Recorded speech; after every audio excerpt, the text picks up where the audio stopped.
Thank you, Icini. I guess it's a Monday. Welcome to episode 823.1. I guess you know this by now. Of course, again, Angel Smiles 11 in the background. Too funny. I guess we can do the roll call over Mr. Modern Genetics.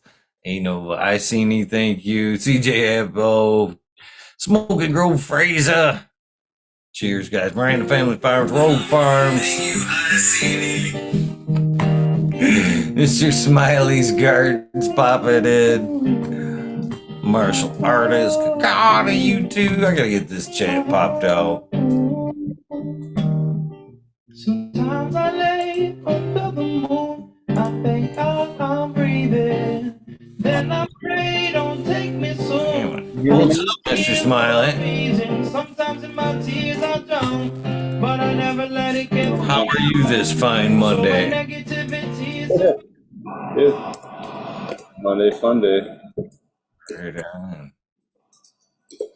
There we go. Finally got my shit lined up right. It's weird. Hell yeah. What you smoking on tonight? Purple punch. Nice. Nothing here yet. No? In a minute, I don't have anything rolled up. But we'll see. Fuck yeah, man. How was your weekend? It's good. Weather was evening,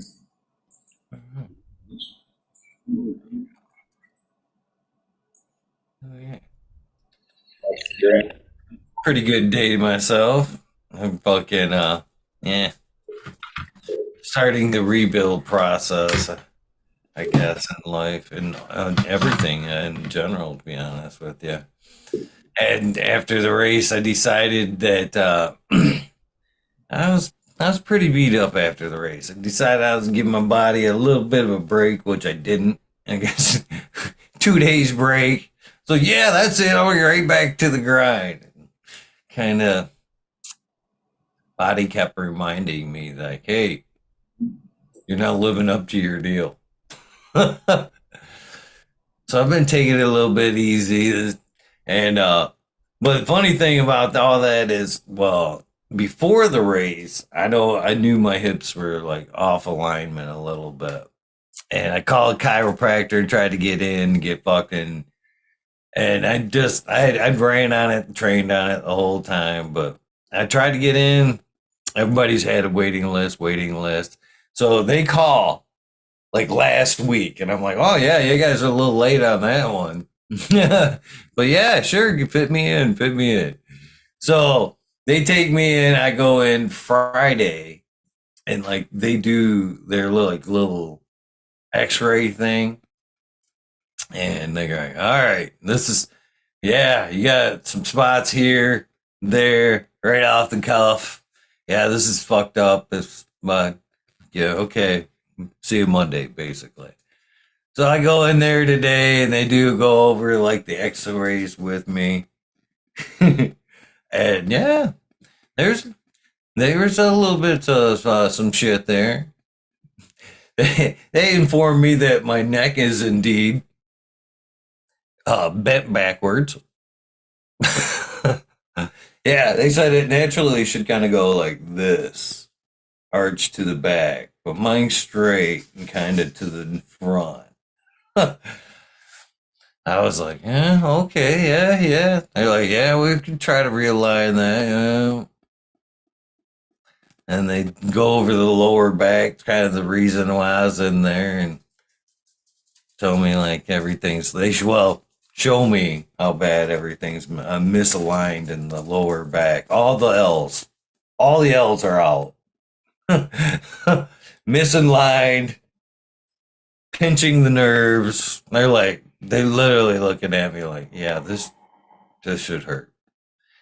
Then at one point they tell me that, man, I feel like an idiot. I'm smiling like these are all badges of honor the whole time. Fucking, your T12 and your T11 are fused together. At some point, you broke this, and it just fused together.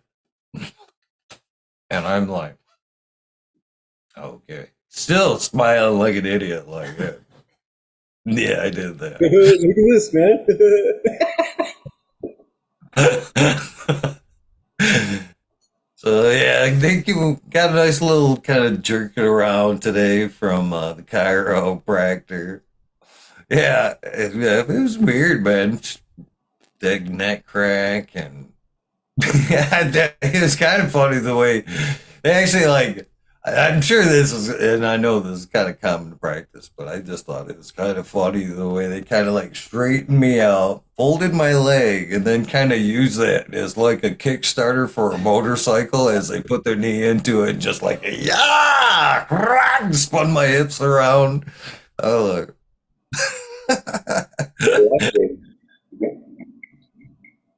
Overall, it was yeah, I felt pretty good walking out anyway. I gotta So they're gonna start their little therapy on trying to crack my back and whatever. Whatever. I like the chiropractor. Saved me. I had like shooting headaches in the back of my head. There was some vertebrae misaligned, one whatever, the top one there. And I started going every week, and yeah, instantly it felt better the first time, but then it kind of creeped back, and then after a couple of weeks, I never had them anymore.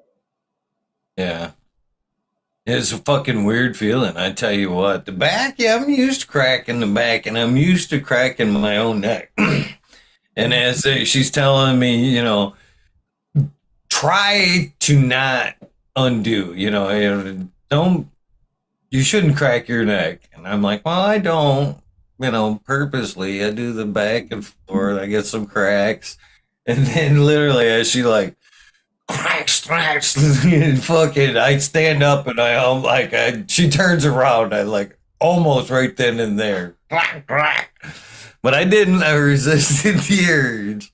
And, but yeah, that's a whole, that I would say the whole chiropractic experience is like a fucking leap of faith, isn't it?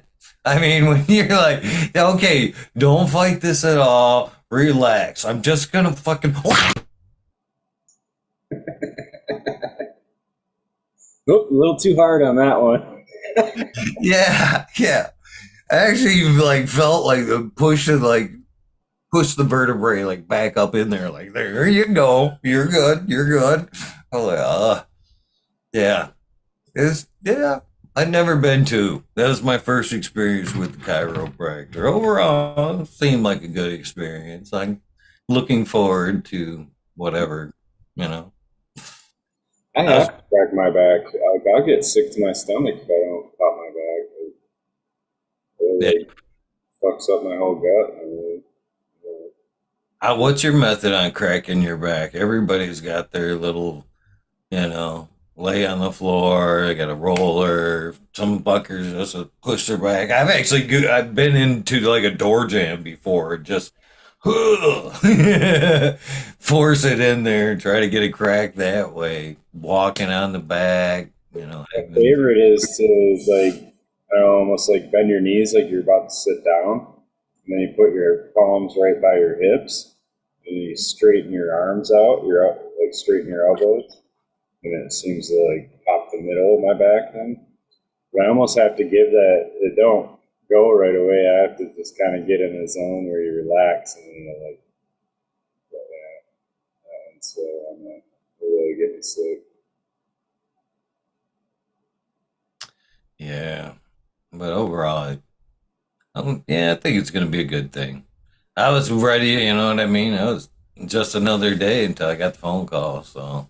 You know what I mean? If it gets better from here on out. That's the way I feel about it too. So yeah, they're not bad. You gotta get the right one. And I don't know that you gotta keep going all the time either, but right. So did you get all your plants taken out, man? The weather certainly has changed in the fucking last few days. I got majority of them hung because they broke with the wind and all that, but the other ones are still standing. They're smaller plants. They're like basically a stem, with some buds on it. They're doing all right. Let them grow a little bit. So when And shit for them. we talk about like say stress and cannabis or whatever, so I seen the pictures of them laying there. How fast and how I'm sure there's some like really good shit that happened there, even though it's brutal to look at. Didn't go as long as you know what I mean. Well, it went as good distance into the fall. You know what I mean. But every day you kind of hope that you can get a couple more days when it comes to outdoor.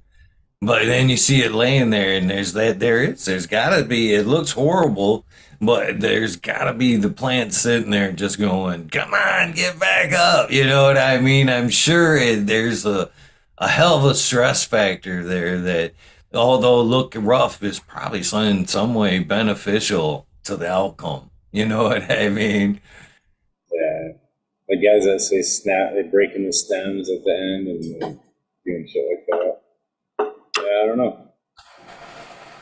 I Remember, couldn't don't fish. any benefit when it happened. I mean, they were noticed in the morning and then taken down that night. There was always them folks that, man, I've seen it done too, man. Fucking people take a fucking knife and just stick it right in that stem before harvest, week before harvest, and split her open and stick something in there. I've heard miss as much as like put a nail and shit in there, but it's always just something, blue plastic, something to just keep her spread apart there. But I've seen weird shit, fucking people have their, you know, this will work, this stress, this, you know, right before harvest. There's lots of myths that go along with that. No, Yeah, I mean, there's a lot of myths or whatever you're calling them, bro science. bro science. Yeah, We that's throw like that one in as bro. tales or whatever. But, yeah, I don't know. I mean, I don't know if it helps or not. Like, I know. I've always been a huge believer in the stress at the end stages there. Letting them flop and just not staking them until the last moment. And fucking letting them that stress just be there in the plant. So I think it's a good thing the stress in the end there. That's another thing too. It's like we were always taught, or it was always said that stake early. You don't want to fuck up your roots. And I kind of view that today as more like root pruning. We always think it's bad, but is it always bad? I mean, this is like the same kind of responses we get from, topping up top. I don't think a little bit of damage is always beneficial. Maybe strengthen other routes, other root system that may not be as utilized or as strengthened as it was before. You know what I mean? So you kind of chop this zone and it makes that little weaker zone that wasn't, stretched out as far. Maybe it sends the energy over there. And Well, the roots will grow from where it's cut. It will branch off. Or like when you top the top of the plant, you want to get it by the internet, and that's where it'll branch off. But the roots, it's anywhere. So yeah, wherever they're cut, that's where you can get a benefit from that. That's what you're saying. Oh, right, right. I know they'll branch out in that aspect, but there's always that delay. So, like, say, if you were to top one branch on your plant, what happens? The other ones shoot out, right? Even though that one's going to, double up and, it's going to repair itself and it's going to spread out, but the other branches are going to try to shoot up and kind of compensate for that loss of top. So, that's kind of the way I see that what's going on below. So it's that one root. Yeah, it's going to repair and it's going to branch out, but in the meantime, the energy is going to be spread out in the other zones while it's repairing. And in my head, anyway, that's that's the way it works, or what I'm seeing. That I'm not sure. So that's the way you see it. That's the way I see it. That's the way it plays out in my head right there. Yeah, roots are definitely weird. I don't know. I know, like the white, having nice white, healthy ones, the fuzzy hairs going off them. It's always a weird phenomenon to me, like the water roots, or like, you know, there are different types of roots that I don't know. Right? It's a crazy thing. I'm reading chat. Even like that, what was that book, What a Plant Knows or whatever, where there's that experiment with the running water shit. The plant was like, the roots were like solving their way through a maze to get to the fucking water. It's pretty interesting. Yeah, I've seen experiences like that where plants is in just like a jar, like you're saying, where that jar's gotten low and there was a glass next to it. And they've actually kind of grown out of the jar and over towards the glass next to it. It's kind of crazy that, plants can find a way. If there's a will, there's a way. Kind of wild. Yeah, that's true. I didn't know them to go out of the container or whatever. I know when I had early on when I was running the Blue Knot, the drippers, then I didn't have the soap hose, and that was the reason I went with it. But I had the drippers, and the roots would come up and fucking just pull those, like totally grow around those drippers. Like they would like you'd have to pull them out and like cut them away, and like actively growing around them even in flower. So a lot of people are like, "Oh, the roots in flower don't do much or whatever." It's like bullshit, man. They're just as active all the way through that whole life cycle. It's from what I've seen, anyway.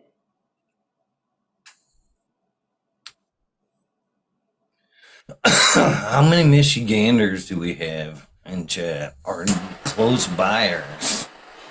I guess that's a question for chat. I just have. Make it a trivia question or whatever. I got some tickets for that Gems Halloween party to give away. I'm not gonna be able to make that either. Oh man. We're gonna be in Texas. Well, that's a good excuse. That's all right. The wedding, right? This is good. Super good. Whole fam dams making their way down there. That's awesome. Yeah. What's it like down there this time of year? It's always hot, but It's in the Panhandle area, so hopefully it ain't like screaming hot. Nice weather. right on. Not sure what to expect, I guess. It's a red state. I don't know. I'm never happy about that either, man. Like, never happy about that. All right, I guess we can. I don't even like driving through them. Don't even like driving through them. Pull your ass over for the smell of it. Yeah, they don't fuck around in Texas, man. Oh. Well, like I said, I guess we can do it like this. Well, if you're close to Michigan and you want to go, because there's definitely some people in chat that make the drive to Michigan, that's for sure, to some of these events. So, we got 58 people watching. Been a minute since we've done a giveaway. You want to let's give a couple tickets away to Halloween, the 28th here in Michigan, the Gems and Gen X Halloween party. So, same old, I guess, right? Minute and a half. You want to pick the number? Sure. So, you guys, this should be. I don't think we need a high number this time. There you go. So we'll go from 1 to 100. I need to set a timer. I'll set a timer.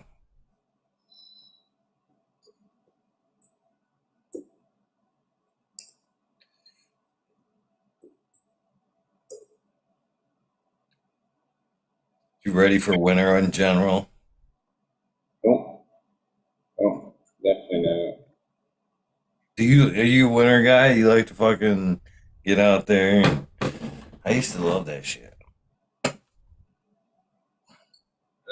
I used to. I mean, we had snowmobiles and shit when I was growing up, so we used to be out every winter riding all the time. But no, not so much anymore. I just hate being cold. I hate being cold.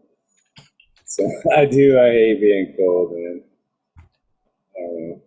You guys will laugh because you all be wearing shorts and tank tops and shit. And I'm like, oh, I don't want to get cold. Well, here we go. If you guys want to fucking have a chance at this from start to stop, way too much time. You got a minute and a half. Definitely U.S. only, right? Yeah. Only if you're coming bidding on this. Or we'll put it this way. You got what? A week to claim your tickets. So you gotta fucking DM me one way or another. But hopefully you're coming. So start till stop, minute and a half. Good luck. 0 to 100. Cheers. And you guys go. Where in the hell did my shit go? There we go. I lost my screens there for a second. What's up, Shredder?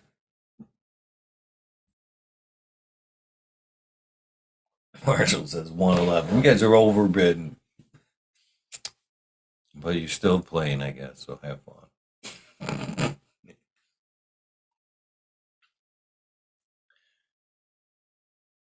What's up, Truth Hardcore, Jessa Bean, Chiba Man, Zorro B, KNC? This is kind of cool because then you get to see some of the Michigan Ganders. What's up? I was gonna say that would have been cool if somebody from out of the country was gonna come for it. Like, hey, here's your ticket, dude.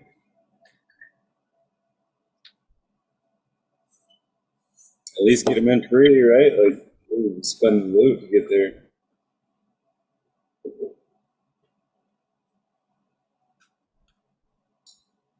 $16-hour flights and shit. Right on, right on. It'd be an expensive Halloween party. Yeah. Supposed to be a good one, though, from what I'm told. Oh, yeah. So, we'll give it another few seconds till you see stop in chat. You got your costume already picked out then, or what? Yay and nay, to be honest with you. All right, you guys got stop. So Ryan Korkowski hit it dead on. So Ryan, I hope you're either coming to Michigan or you know somebody in Michigan you can gift them tickets to. Cheers. You won. Right on the nose. Ryan hit it. Gotti. Cheers, Johnny Cannaseed. Always an open spot. Yeah, hopefully you make it over. The numbers were from 0 to 100, Stang Man. We'll give some away again Thursday. If you missed it. The answer to life and everything. Cheers, New Finley. Rick Cole. Hopefully, did I wait? I probably didn't wait long enough. A bunch of Michiganders just came in. I always forget Chad's fucking behind. I got a good connection. I ordered fucking internet. Got supposedly their like best package and shit. And fucking it's slower than my damn phone. I was looking at shit today. It was supposedly hooked to Wi-Fi, and it was like buffer, buffer, buffer, buffer. I like unhooked, and it's like right through. Oh shit! That's funny. I hate getting that shit, dude. All them seems like they're always just trying to snook you into something, and to get what you really want, they'll fucking charge you out the ass for it. It would seem like a pretty good deal, anyway. Overall, sucks you have to buy in like data packages these days. When the other absurd thing about that is they know fucking nobody's watching cable these days. You know what I mean? So they're like, oh sure, all the Michiganders are rolling in now. I guess we'll do another giveaway here in a little bit. Okay. Let some more of the Michigan folk roll in. So, you guys, Michigan folk, you gotta hang up. He said, reset your router. I may do that. It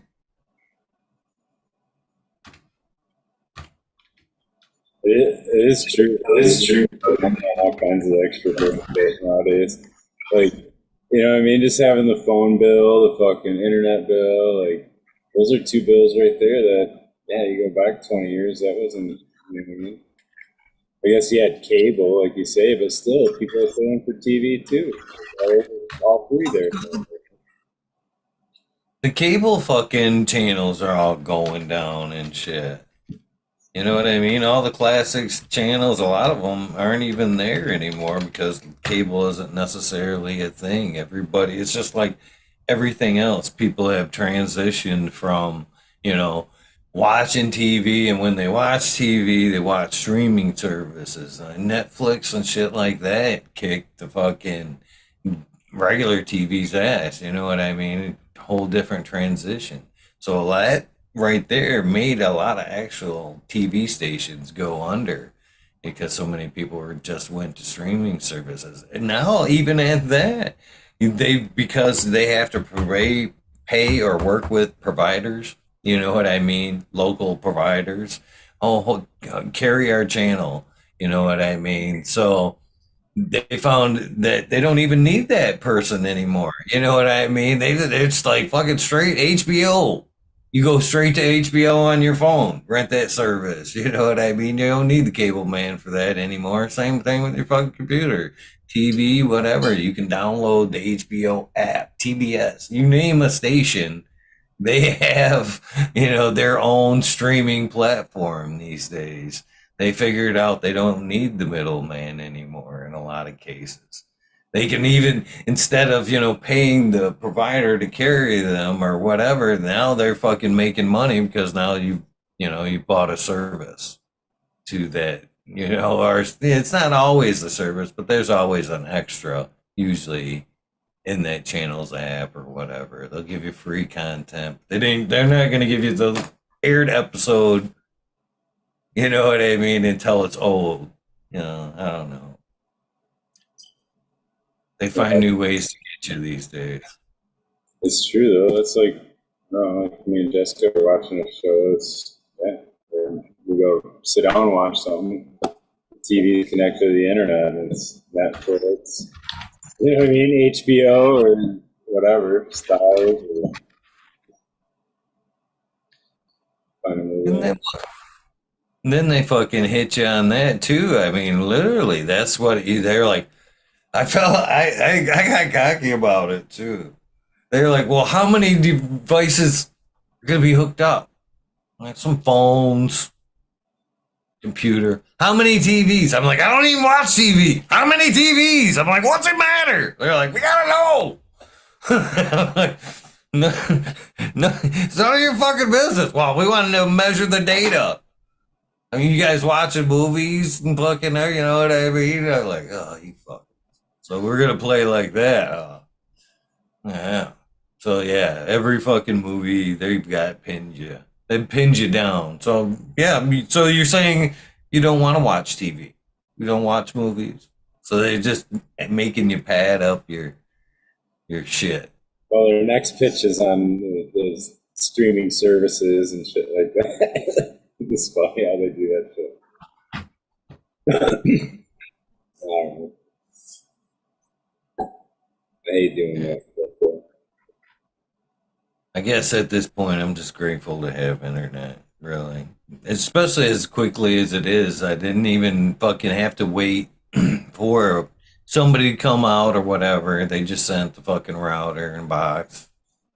Swap them out with the ones that's there. Yeah, then you get your buddy to put the chip in it to unscramble all. Wait, you can still do that? Channels and shit. Did you ever have them boxes back? In cable, did you ever have them boxes? The black box? Yeah. That's funny. My brother worked for the cable company too, so we could get it. I've opened up a few just to see what was in the box, and they were just like tuners for those channels. You could just dial them in with a screwdriver. Huh. It's neat. I was always one of the take things apart kid. You left me alone for too long, and I had a screwdriver or whatever. There's a chance that I would take apart the microwave or fucking things like that were locked up around my house. It wasn't the knives or whatever. It was the screwdrivers and pliers and shit. I remember at one point fucking getting in trouble as a kid, just coming home, my mom coming home, and I'm literally standing outside. We're staying in a trailer at this point, fucking just spinning out screws to the siding.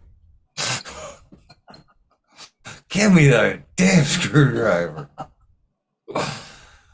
Yeah. Nothing was safe. I still feel that way to this day, to be honest with you, brother. Fucking, if something's broke, my immediate is like, I'm tearing it apart. Either I can fix it, I can tear it down, find the problem, and fix it, or it's already broke. And I learned something. What the inside of that oil looked like and shit. Oh, yeah. So if it's broken my house, and by the time it makes it to the road or whatever, the case is off, I've tore it apart. I just can't fix it. I tried. You got it all tore apart just to find out. Oh, look there! It was just a little fuse in the cable. Yeah. A lot of times that's the case, though. Little resistors bad, or stereos, like the old school stereos. Like when you blew out a channel in the stereos, 9 times out of 10. That was what was wrong. There was like a little car-like fuse in there that had blown, or even one of them smaller fuses, and fucking just shit. A lot of times, this is like a dirty secret too. Don't do this at home. Disclaimer: do not do this at home. You can just like pull out that old auto glass fuse and like wrap it in tinfoil and pop it back in there. And it would fire right back up. I'm not saying, again, not the smartest thing. The fuses are there for a reason, but if you're, can't find that, stereo fuse or whatever, you can make it fire it up. Again, do not try that at home. I see it in Justin P. A little tinfoil. You're right. Pennies, yeah, don't use pennies either. Oh Lord, I have gotten into a fuse box and found pennies. Remember that? That was the old house repair. You know what I mean? If you blew one of those glass fuses that in the old fuse boxes, you could throw a penny in there and fucking fire it back up in a pinch. Again, don't do that. You may burn your house up. I see it, Chad. That's what giant glasses said. Pennies are actually made of copper, right? I have done it too. Yeah. Home electronics. It's a good thing hopefully you can't find these things. Well, you can now, but hopefully you can't find these tips on YouTube anywhere. I don't suggest these things in any way. Please call the Not proper. past inspection, but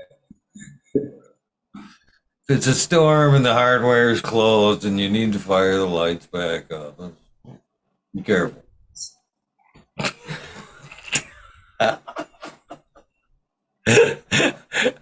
I think just being a grower in general makes you innovative like that. Like all the shit, wherever you're setting up a room, it's always like, all right, where's the vents gonna go?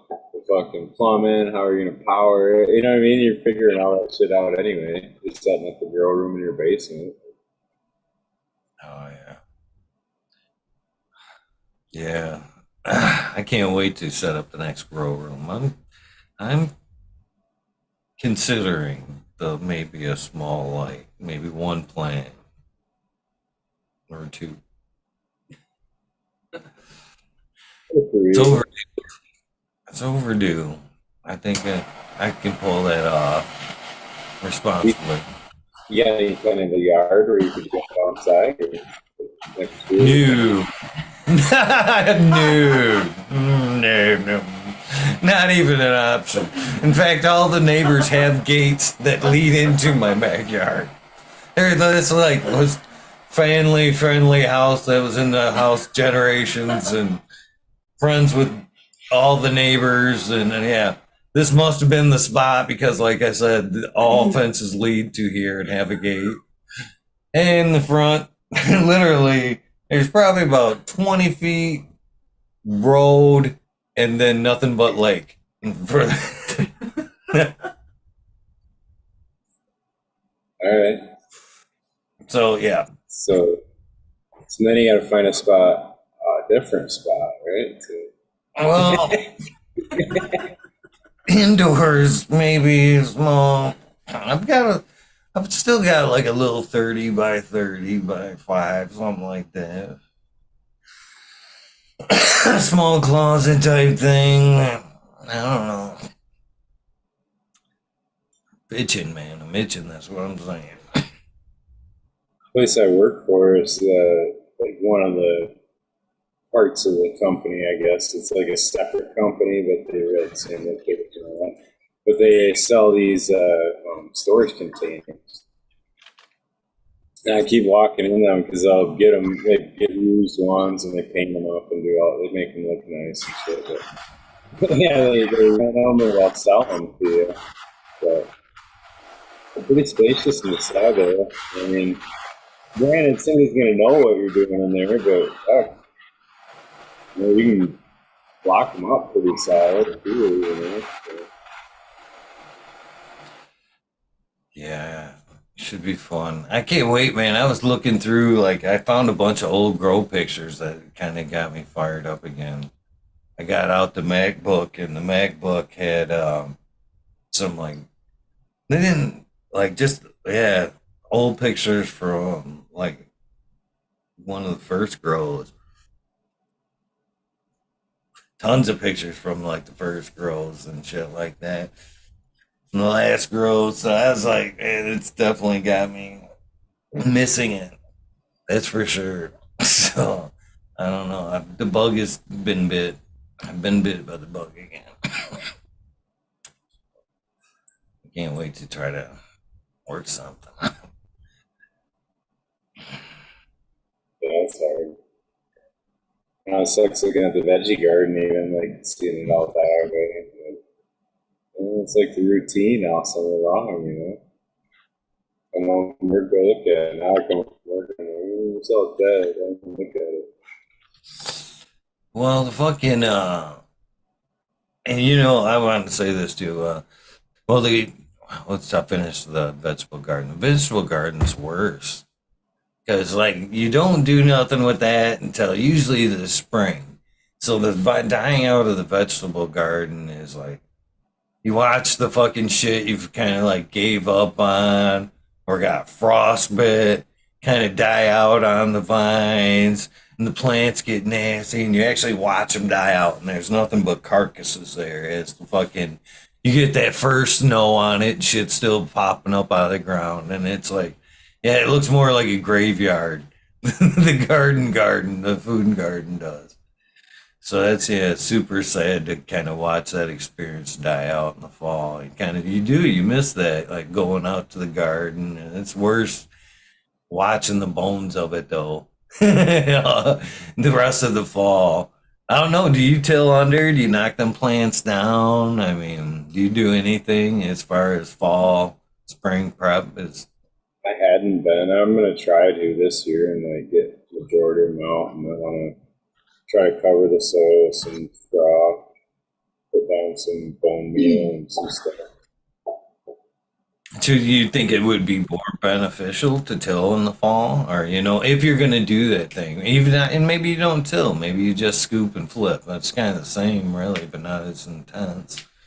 But or maybe just pull and drop on the ground. Should it be breaking? Should that be food for the spring? Should you till it in and leave it, as food for your spring heart, your spring crop? Or should you be flipping it under and letting the microbes break it down and then, you know what I mean? I would think in the spring, but I don't know. I mean, if we were gonna do something. Yeah, I would think the seedlings, and I'm sure that soil's nutritionally set already, but seedlings don't need that much, so it'd make more sense to me to till under and make it available later on instead of. Yeah, I've always wondered that too. Can heavy rains? Can you actually lower the nutrients that are in the ground, push them through and deeper? You know what I mean? Like you would push them out in soil, or could push it out. Wash them away, Uh, so would that be a possible thing too? If you put it in too early, all that nutrients that would have been available just get pushed deeper into the soil. yeah. Yeah, leaching. Yeah, depends on the Uh, form that it's in, but yeah. But like putting like bone meal down, I mean that's like crushed up bone, So that's something I feel like needs a little more time to try to break down. Even I don't really till. I broad fork and if anything, but I haven't done anything lately. are you just like loosening like up around that plant, pulling it, dropping it, leaving it right there? Right on. And a lot of it's not necessarily native soil either. So like I emptied a lot of my pots out. So like where my tomatoes were, I had a good 6 to 8 inches of soil in that area from the pots. So it was all I mixed. You know what I mean? So like, and that was growing on top of where they were last year, and they grew in the same soil last year. Like so that 6 inches was just above that. So they had a good root zone. So we worry about like soil compaction and shit like that. Uh, Man, when I used to dump out in my yard all the fucking time, I'd never seen compaction really happen. And there'd be spots in them yards where literally would have holes, and I would dump pots in there round after round after round to fill that low space in. And in the end, just chuck fucking grass seed all over it and shit. But I mean, years later, you know what I mean? Grass is grown in, beautiful and thick. I've rode over it with the fucking mower 1,000 fucking times. Gee, it still never firms fucking up. It's literally like walking on sponges and shit like that. I've never seen real compaction areas where I've dumped, you know, my old soil potting medium into the ground. Even more so when I fucking used cocoa. That shit stayed around for a good minute before it started really breaking down into, topsoil, black dirt, whatever. I mean, the compaction for me happened after a few rounds, and it all breaks down and loses the fiber, or like fiber structure to it. Never so with that, I've dumped all kinds of medium in the yard. Pro mix, soils, fucking cocoa, you know. It, Never. Never. That's why that my initial hate for perlite that's why. Is dumping it all in the fucking yard and it telling on me.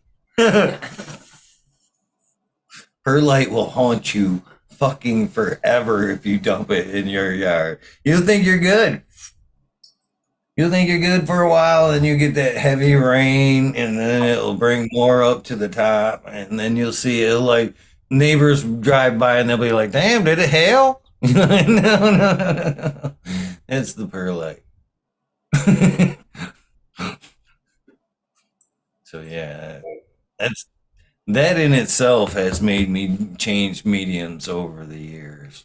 It's good for, compaction and stuff like that, but that shit fucking doesn't go away. It does get finer and finer in time, but oh, it does stay around for quite some time. So I think maybe that's part of the problem. Maybe them grassroots have grown in and just hold it in place for so long and, you know, just keep that aeration in there for so long. Don't let it rise to the top. Grassroots get pretty thick, man. Yeah, they might. I'm not a big fan of perlite either for similar reasons. It does break down, but then it's like a weird, especially like when it all breaks the top and like they'll like get stuck together.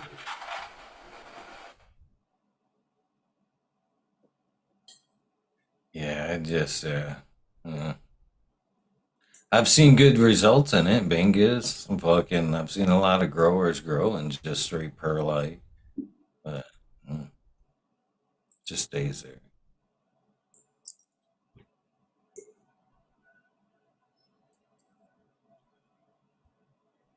Guess I'm on this lakefront there. Shredder 911, choose everybody in chat. Is my mic fucked up? Can you hear it grinding like it was fucking the other night? No, mine. I watched it, or the other night before we went live with Joel, my mic was terrible.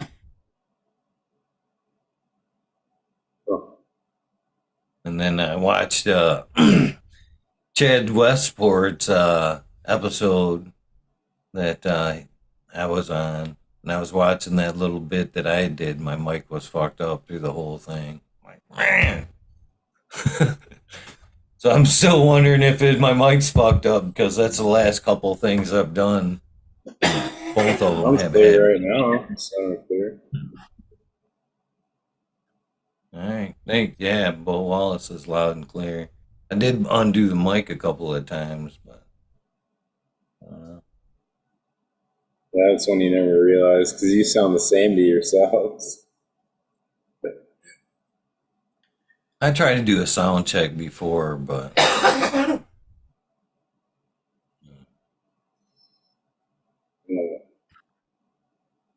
yeah, it was moving's never fun. I'm glad I got most of the shit taken care of. You know what I mean?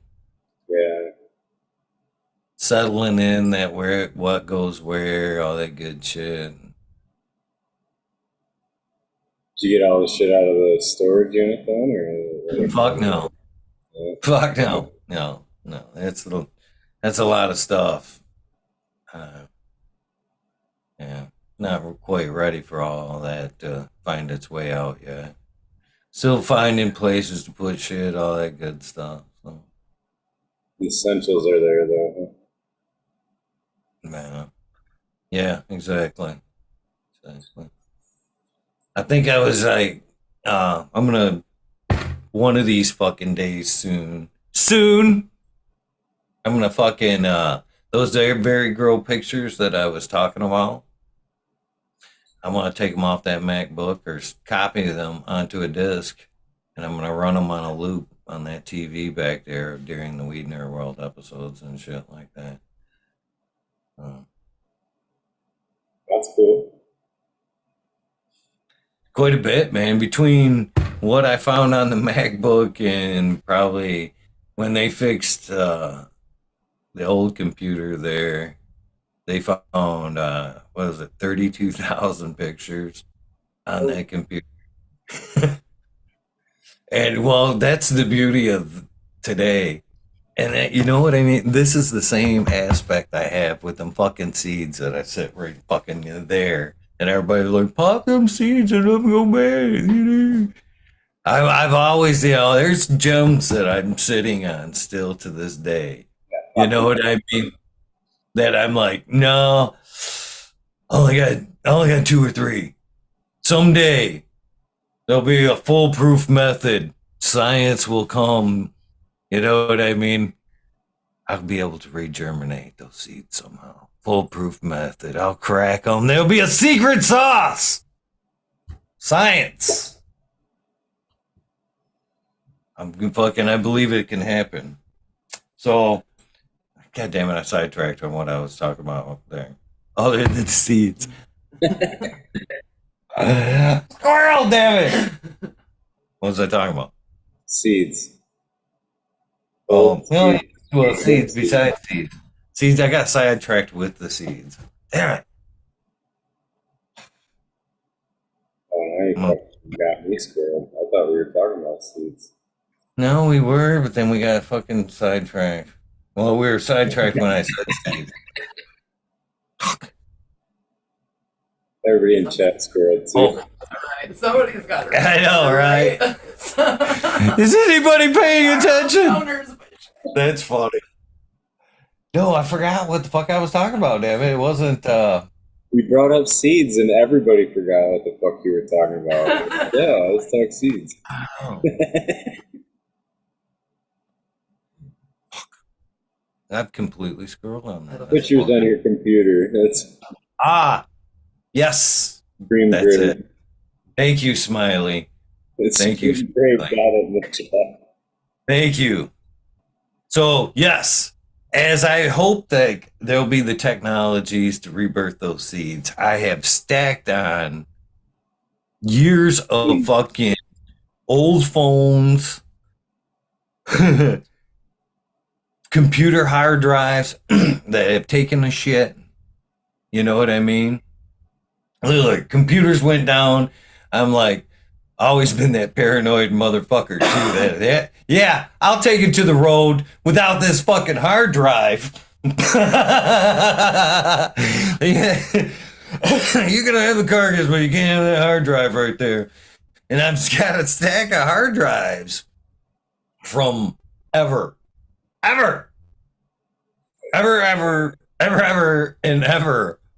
It That is collected hard drive. I've told myself, this is, the hoarder in me right here, that I've told myself someday, there'll become technology that will recover that information. We need someday to do it now. Yeah, that day has come. They can fucking take that broken hard drive right now and go, and fucking put that right on a new hard drive for you. So now I can, like, there's a good possibility I can take all these hard drives in with, like, good old pictures. You know what I mean? Roots pictures. Long ago pictures. Till now, maybe. You know what I mean? A nice history of shit that I have a bucket of, like, every cell phone that I had before you had to, like, trade them in. And most times I just kept the bitches. I'm like, I'm keeping that one. What's for the new one? So I literally have, like, flip phones, the first slider phones, the folding hand phones, the keyboard sliders, the first fucking touch screens. I have a 3D phone, the Evo H. I believe it. I've still got. After you showed us your museum of LED lights, I believe it because you had all those too. Yeah.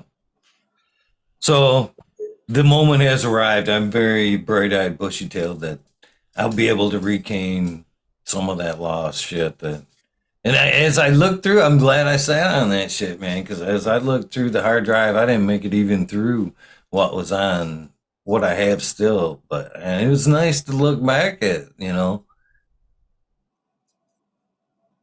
those days and shit, fucking the beginnings, first few rooms, the beginner. There's days, I got some pictures on the hard drive where I've literally I've showed you, there's one still stuck on this cart right here. Remember they were the light bright with the X's in them?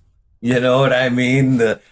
There's a wall in that attic space where you can see like the old fucking Amazon fucking cheapies, the ones that I'm still holding on to, motherfucker, damn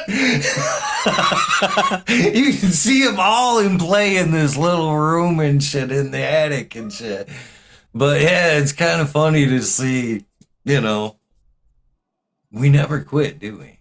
Why is we as good as candidates that we can produce as simply as we can produce? That moron never leaves, does it? It never does. We're still, as growers, I look at you today, we're still, what can we tweak in the system? Just a new light, more additive. And you look back at them old younger fucking pictures, the beginning pictures, when you didn't know half the shit that you knew now.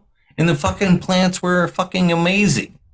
You know what I mean? I look back at them plants and they fucking are beautiful plants, and I didn't put half the fucking effort that I would put into a garden today. You know what I mean? So why do we always that extra light? You know what I mean? The next big thing. We'll rip down fucking perfectly good lights to fucking, oh yeah, that one's got a little bit more power, huh? Yeah. Yeah, the lighter spectrum, man. Which you say, really, it's going to 10 more percent, huh? And as we talk about, yield and shit like that, as we push those plants further on for higher yield, are we in fact kind of risking or trading off yield? You know what I mean? And are we fucking, basically, what I'm wondering here, are we chasing our tail with the more? Next. When we should be, as we've said, the whole kiss.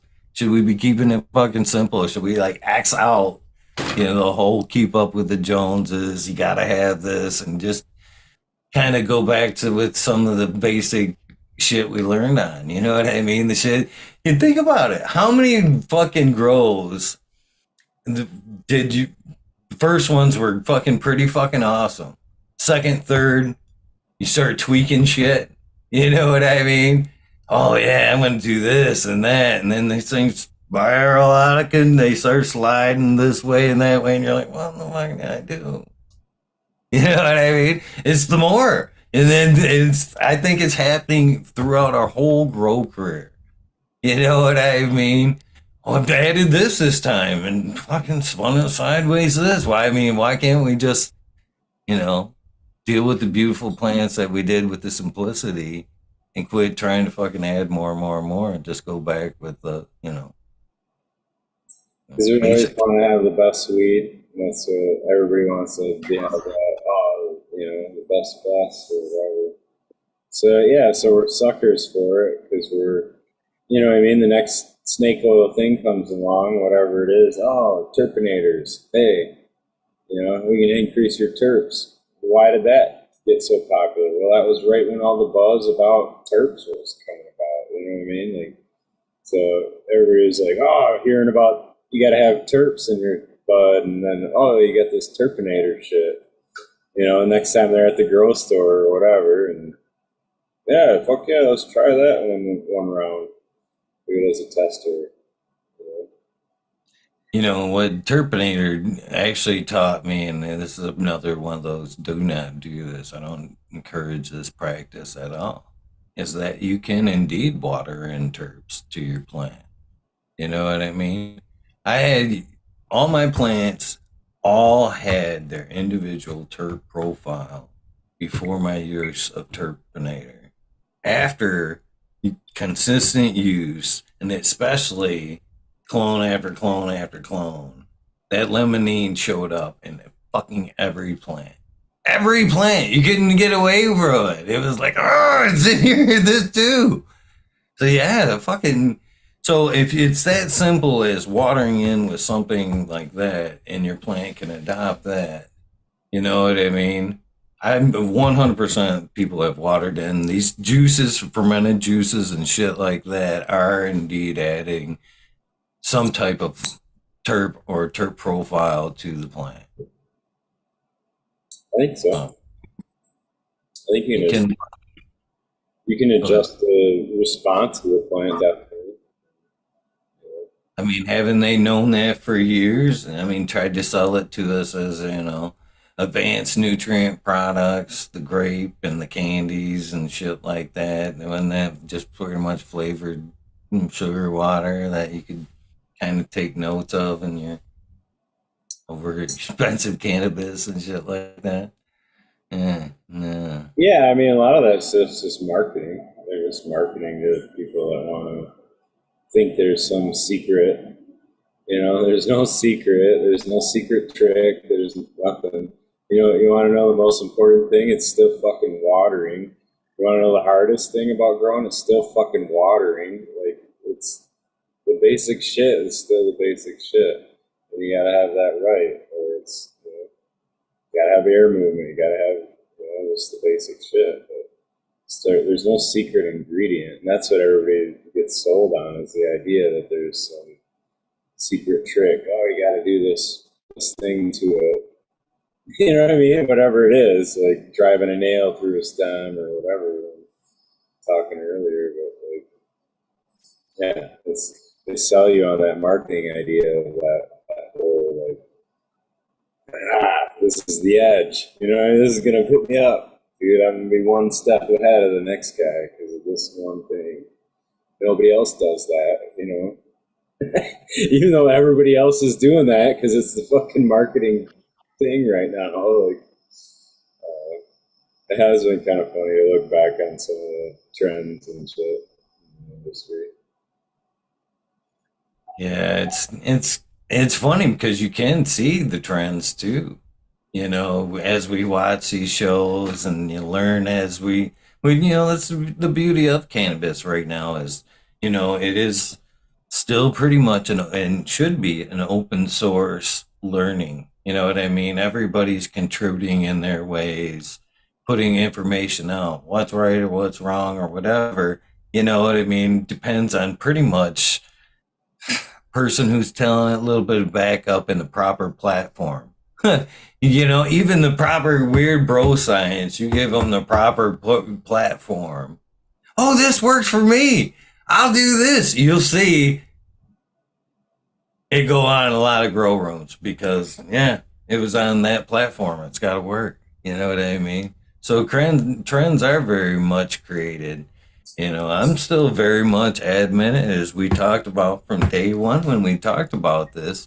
All these shows, all these series, all these practices are great, but they should only be incorporated to what makes sense for you and how it fits into your growth. You know what I mean?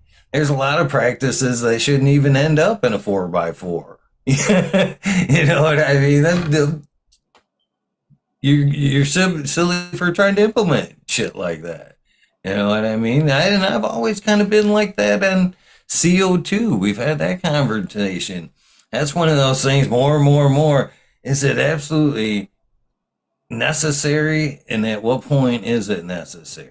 I think, it is a quality factor to the plant, 100%. But is it an extra cost? And when is it extra beneficial to flood that room with extra CO2 when the plant can be, you know what I mean, just fine with environmental factors?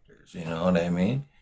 I just, some of these things, I think it's like, I can see benefits, especially in CO2 and flower. If you've got sealed rooms and you know what you're doing, there's definitely benefits to that. But that's just all next step shit. You know what I mean? And again, I would say adding CO2 would be more looked at as like an increase in yield versus quality.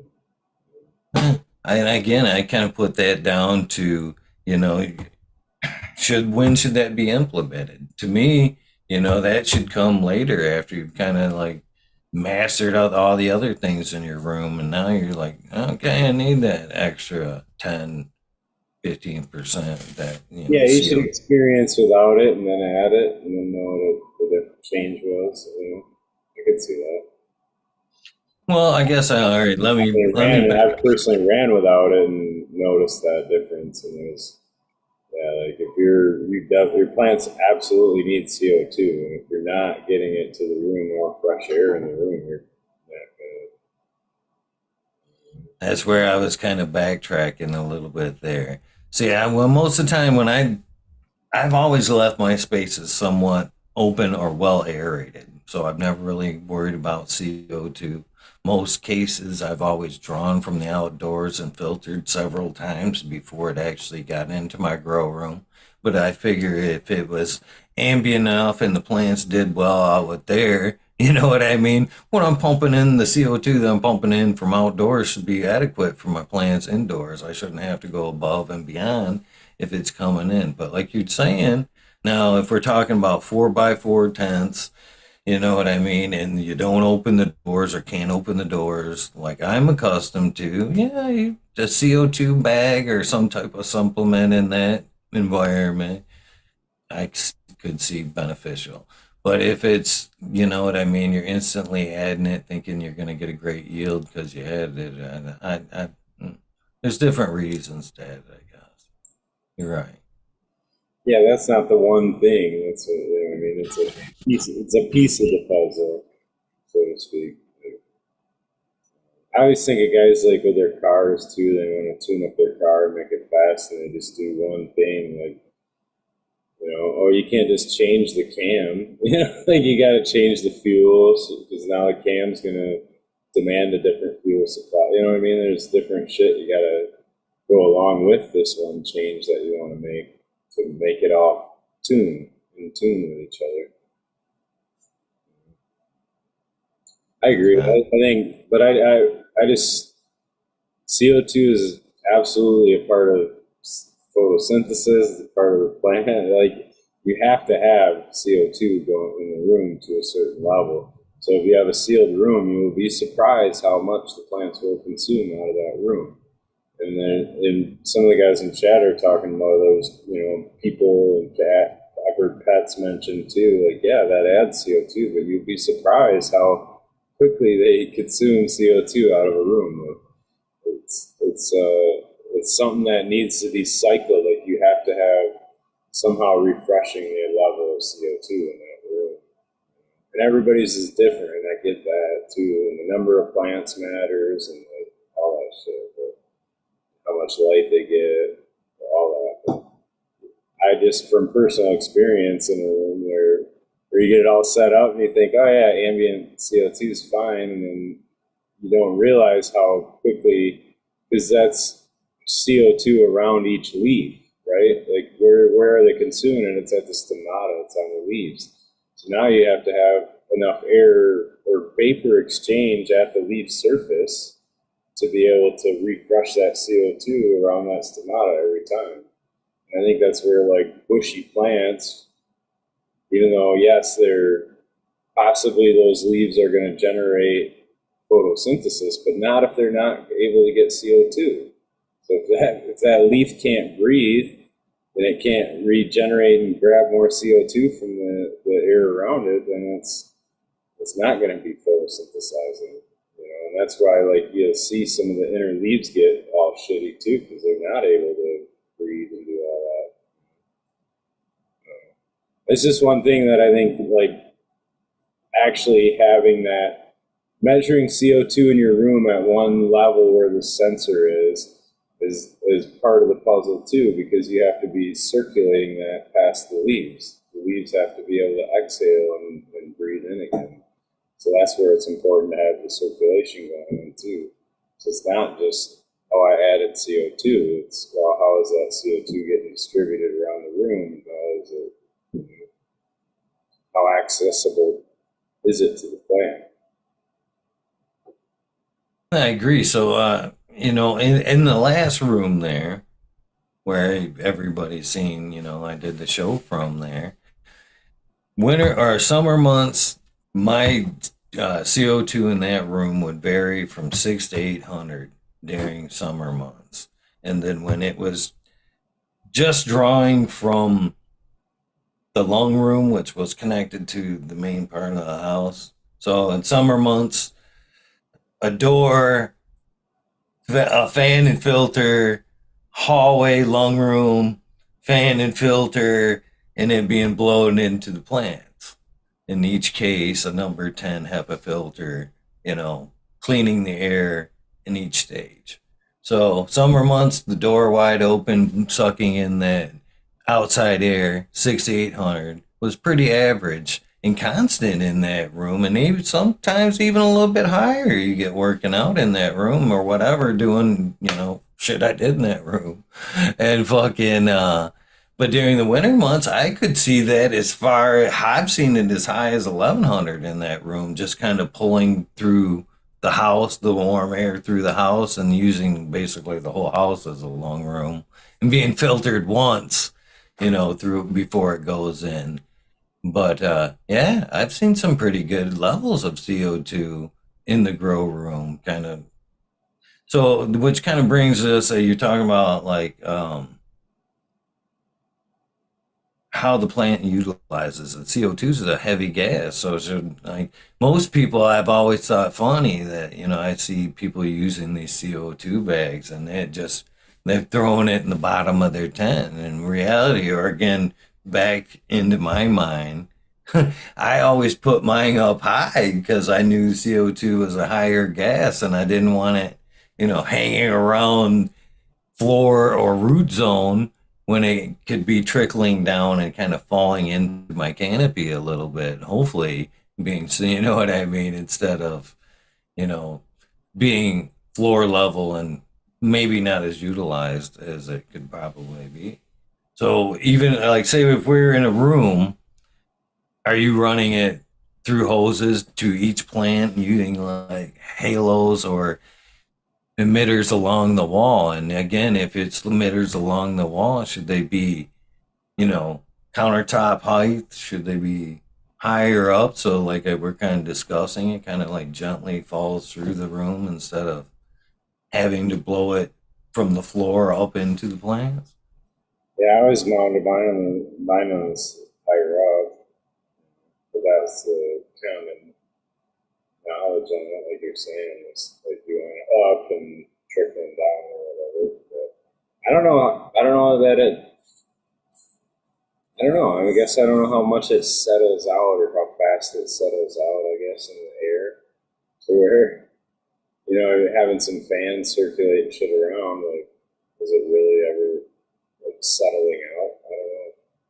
So, and again, with that being said, how far out are we being from? All right, we're already adding one gas to the room. So, how far out are we in, preferably being used in a sealed room? So, how far out are we from? And we've just discussed this a little bit before. Before we're like sealing up that room, and we've come up with a recipe of gases and air that push that plant to its terpene maximum. You know what I mean? We found an environmental air recipe. Now we're going to seal the plant in it. We're going to auto water that bitch.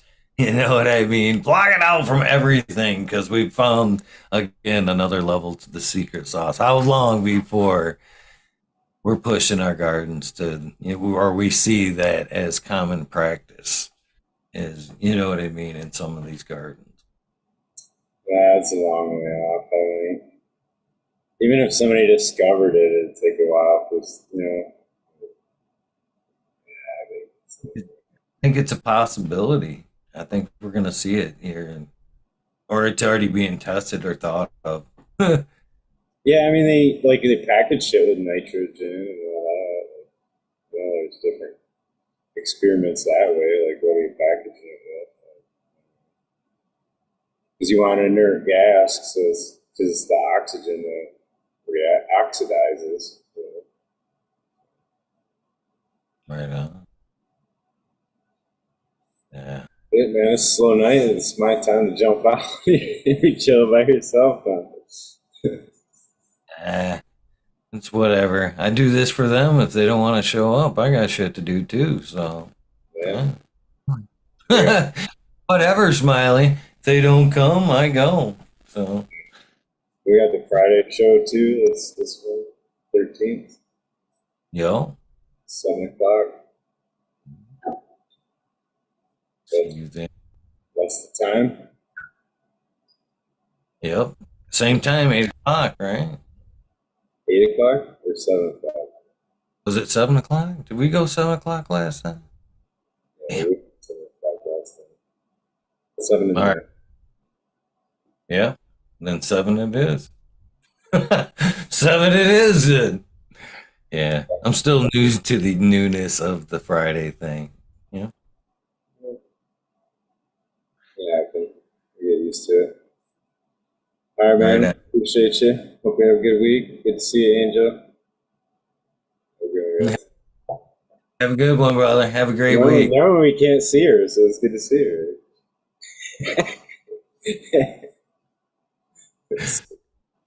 Have a good one. Well, with that being said, you guys have a good one. Please remember to do something nice for somebody. Random acts of kindness do save lives. And with that, I am out of here. Peace.